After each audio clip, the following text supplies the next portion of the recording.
네, 대구 경북 지역의 소식을 모아 전해드리는 마카다 뉴스 시간입니다. 최근 전국에 집중호우가 쏟아지기도 했고요. 이제는 또 폭염이 기승을 부리고 있습니다. 이렇게 여름철에는요, 각종 자연 재난이 속출하고 또 우리의 생활 속에서 안전사고도 굉장히 빈번하게 발생하고 있어요. 네, 그렇습니다. 그리고 본격적인 휴가철을 앞두고 있기 때문에 이런 안전사고에 잘 대처하고 그리고 미리 예방하는 방법도 꼭 알고 있어야 될 것 같은데요. 그래서 오늘 마카다 뉴스에서는 여름철 안전사고에 관련된 이야기 나눠보기 위해서 두 분 모셨습니다. 안녕하세요. 네, 안녕하십니까? 네, 먼저 시청자분에게 소개 좀 해주시죠. 네, 안녕하십니까. 저는 경산소방서 질량 119 안전센터 박주호 센터장입니다. 네, 네, 어서 오십시오. 반갑습니다. 네, 안녕하십니까. 저는 경북 경산소방서 129 구조구급센터 박진형 구급대원입니다. 반갑습니다. 네, 어서 오십시오. 이렇게 바쁘실 텐데도 직접 스튜디오로 나와주셔서 정말 감사드립니다.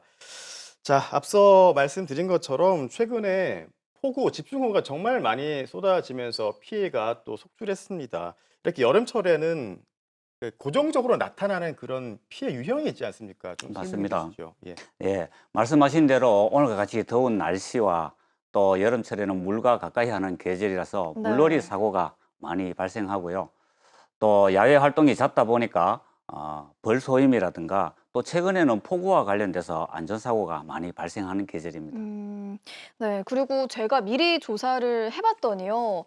전국에서 물놀이 사망자 수가 경북이 두 번째로 많다고 하더라고요. 네. 일단은 왜 경북에서 이렇게 사망자 수가 많이 발생하는 거고 또 어디서 발생하는지 궁금하거든요. 네. 저희 대구 경북 지역은 그 산간, 계곡, 하천, 또 저수지가 유난히 많고요. 네. 또 해변을 또 가까이 하다 보니까 어떤 지형적 특성으로 인해서 물놀이 사고가 많이 발생합니다. 네. 지난해 작년 행정안전부 그 통계에 따르면 네. 물놀이 사고로 사망자 수가 전체 122명이었습니다. 네. 그중에서 주로 이게 사고가 7, 8월 달에 집중되는 것을 알 수가 있는데요. 사고 장소가 저희들이 확인을 해보면 그 이제 하천, 계곡 이런 곳에서 그 68%를 차지하고 네. 있고요. 네. 그 다음으로 이제 해수욕장으로 높았습니다. 근데 왜 이런 사고가 날까 원인별로 보니까 역시 안전부주의, 또 수영 미숙이 전체 85%를 차지할 정도로 굉장히 높았고요. 오. 그 다음에 음주 사고, 또 파도 순으로 이렇게 나타났습니다. 네. 그 우리가 조금만 관심을 기울이면 예방할 수 있는 사고들이라고 볼 수 있습니다. 네, 여름철 더위를 피해서 좀 재밌게 즐기기 위해서 물놀이를 하러 갔는데 이렇게 안전사고로 이어지면 안 되잖아요. 네. 말씀하신 대로 사전에 예방하는 게 참 중요한데 물놀이 사고를 좀 줄이고 예방하기 위해서 좀 기본적으로 지켜야 될 안전 수칙들 있잖아요. 어떤 게 그렇습니다. 있을까요? 예, 무엇보다도 안전한 장소에서 물놀이를 해야 되는 것은 원칙이고요. 네. 물놀이 하실 때 물놀이가 금지된 장소도 꼭 확인해 주시면 좋겠고, 네. 그리고 준비 운동과 구명조끼는 필수 사항이죠. 그쵸. 필수사항이고, 특히 술을 마시고 이 들뜬 기분에 물에 들어가시는 분들이 있는데, 네.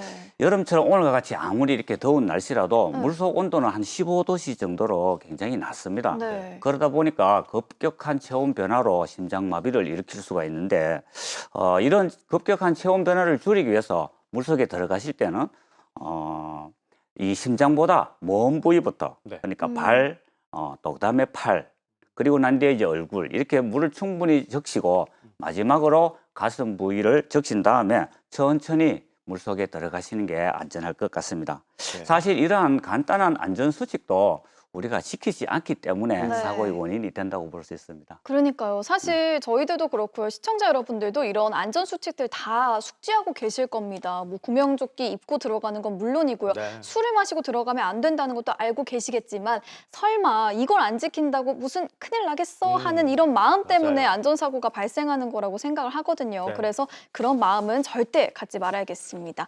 물론 이렇게 예방을 할 수 있다면 좋겠지만 혹시나 이런 사고가 발생했을 때 대처하는 방법도 굉장히 중요할 것 같거든요. 네. 어떤 식으로 대처하면 좋을까요?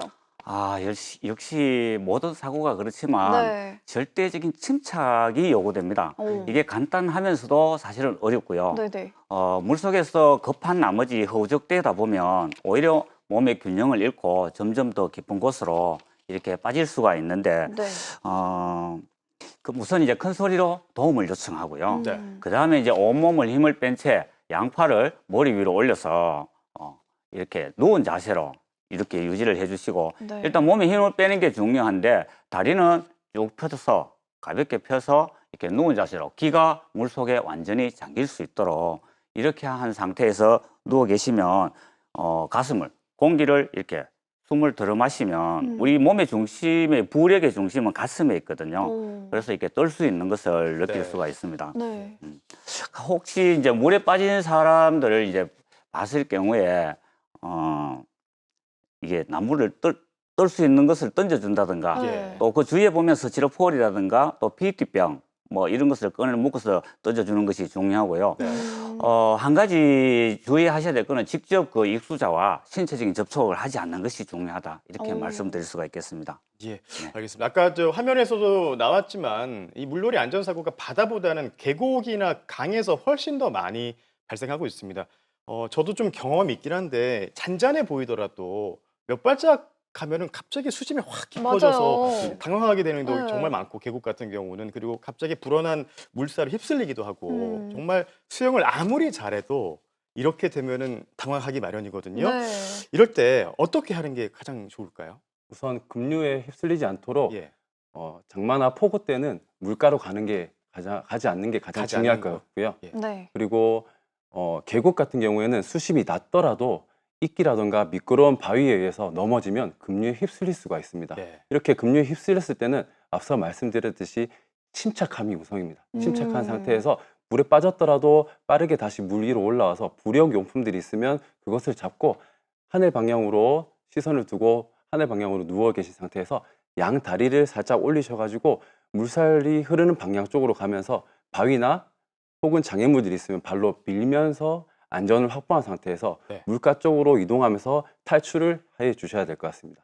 하지만 무엇보다 가장 중요한 것은 네. 물가로 폭우나 장마 때는 절대 접근하지 않는 것. 그것이 예, 예. 가장 중요할 것으로 보여집니다. 네, 물놀이 사고 상황별 대처 방법들 꼭 기억하셔야 되겠습니다.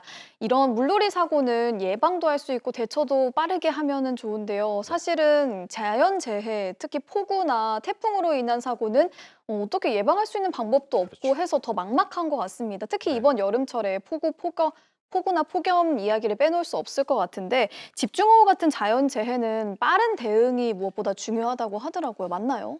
네, 맞습니다. 이 자연의 힘은 평상시보다도 재난이 닥쳤을 때 그 엄청난 위력을 실감할 수가 있는데요. 네.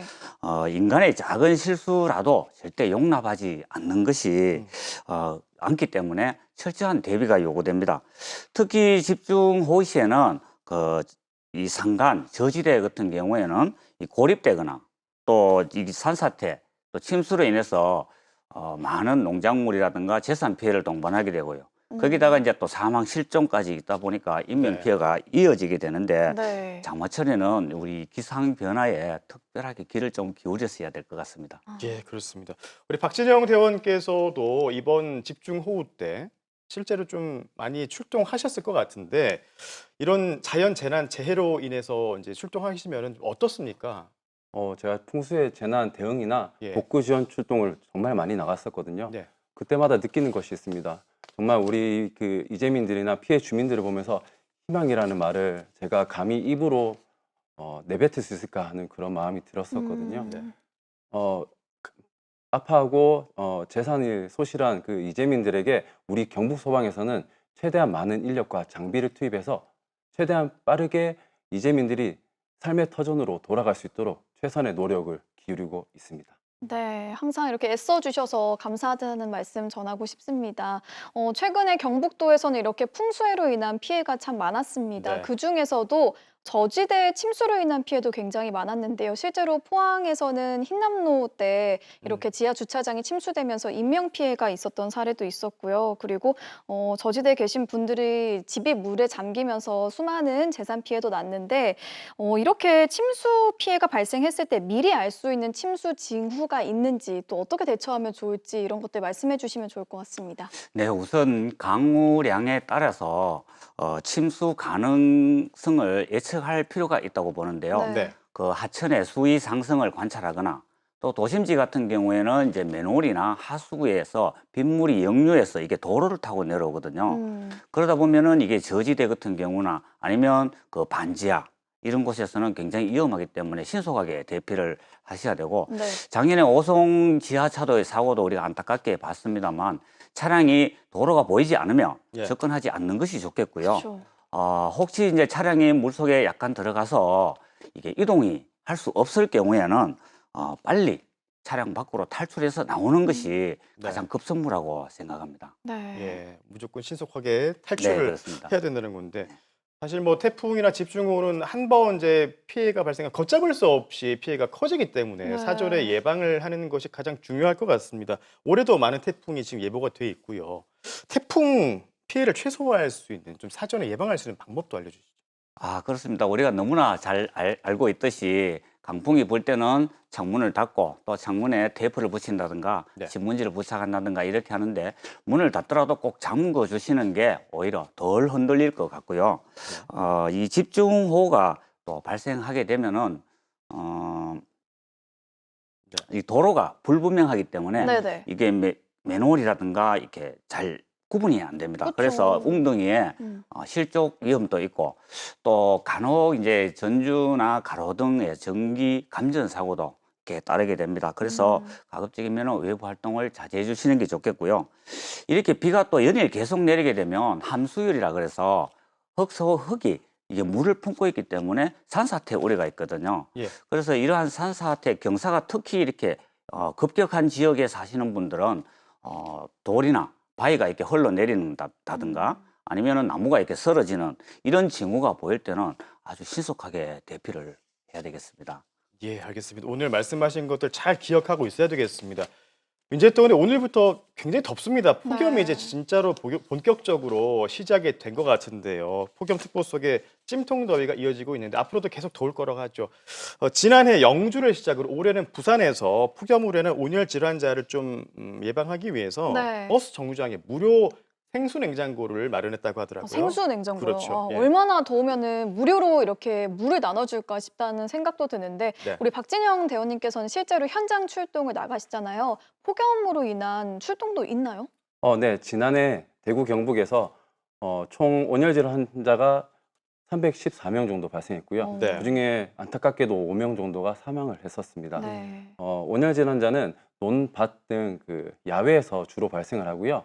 시간대로 봤을 때는 12시에서 오후 2시, 3시까지 많이 발생하는 양상을 보입니다. 음. 특히 그리고 60대에서 80대 고령층 인구에서 많이 발생하는 양상을 보이거든요. 그래서 고령층 분들은 조금 더 야외 활동하실 때 주의해 주셔야 될 것 같습니다. 네. 그래서 저희 경북 소방에서는 소방 펌프차와 구급차에 항상 온열 질환자를 대비해서 전해질 음료나 쿨 스프레이, 쿨 토시 등을 항상 구비하다가 예. 온열 질환자가 발생했을 때 즉각적으로 처치할 수 있는 대응 장비들을 구비를 하고 있습니다. 또한 1일 2회 이상 순찰을 진행을 하면서 순찰 때 온열 질환자 예방 방송도 더불어 시행을 하고 있습니다. 네, 만반의 준비를 하고 계신 것 같은데요. 사실 저도 요즘에 걷다 보면은 막 힘이 쭉 빠지는 것 같고 어지럽고 이런 증상이 있을 때가 있거든요. 이게 혹시 온열 질환의 증상이라고 볼 수 있을까요? 어떤 게 있을까요? 네, 맞습니다. 힘이 빠지는 증상도 포함이 되고요. 네네. 온열 질환자들은 보통 그 고온의 환경이나 땀이 많이 흘리는 작업장에서 많이 발생을 하고요. 네. 보통 가벼운 무기력 증상부터 두통, 어지럼증, 구토, 심하면 실신까지 네. 다양한 양상으로 발생하게 됩니다. 음. 이러한 그 온열 질환 증상을 개선하지 못하면 네. 점점 체온이 오르면서 우리 몸의 체온 조절 중추가 파괴가 되고요. 이렇게 되면 결국에 열사병이라고 들어보셨죠? 네. 이렇게 열사병이 되면서 심각하게는 사망에 이르기까지도 아이고. 합니다. 뭐 지금 말씀해 주셨듯이 온열 질환은 아무래도 노약자분들 그리고 한낮에 어쩔 수 없이 야외에서 활동하시는 분들 특히나 주의를 하셔야 되겠는데 네. 예방법 알려주시면 좋겠습니다. 예. 어떻게 좀 예방할 수 있을까요? 외출 시에는 아무래도 좀 가벼운 옷차림으로 우리가 외출하게 되고요. 이 양산이라든가 선크림은 우리가 기본적으로 하는데 모자를 쓰신다면 창이 가급적이면 넓은 모자가 좋겠고요. 또 요즘 뭐 선풍기를 휴대하시는 것도 많은 도움이 될 것 같습니다. 그런데 무엇보다 중요한 거는 12시, 15시 이쯤 되면은 이제 취약 시간대인데요. 이 시간대는 이제 작업을 한다든가 농사일을 조금 안 하시는 게 좋을 것 같은데 네. 어쩔 수 없이 또 덜에는 농촌에는 또 덜일을 해야 하잖아요. 그렇죠. 이럴 경우에는 좀 이렇게 시간을 정해놓고 휴식 시간을 충분히 가진 다음 또 물 한 잔씩 드시되 한꺼번에 많이 드시지 마시고 나눠서 드시는 게 도움이 됩니다. 만약 주위에 이런 온열 질환자가 의심되거나 아니면 의식을 소실하는 환자가 있을 경우에는 우선 이게 열 때문에 몸의 열 때문에 쓰러지기 때문에 아까 말씀드린 대로 한 40도 이상 이렇게 올라갈 때는 굉장히 위험하거든요. 네. 예. 자, 이런 환자들은 빨리 서늘한 곳으로 옮겨서 편안하게 해주고 119에 신고를 해주시면 감사하겠습니다. 예. 네, 여러분들도 잘 참고하시면 좋겠고요. 안전한 여름철 보낼 수 있도록 꼭 안전수칙들 다시 한번 꼼꼼히 확인해 주시면 좋겠습니다. 오늘 알찬 말씀 전해주신 두 분께 감사드립니다. 네, 고맙습니다. 감사합니다.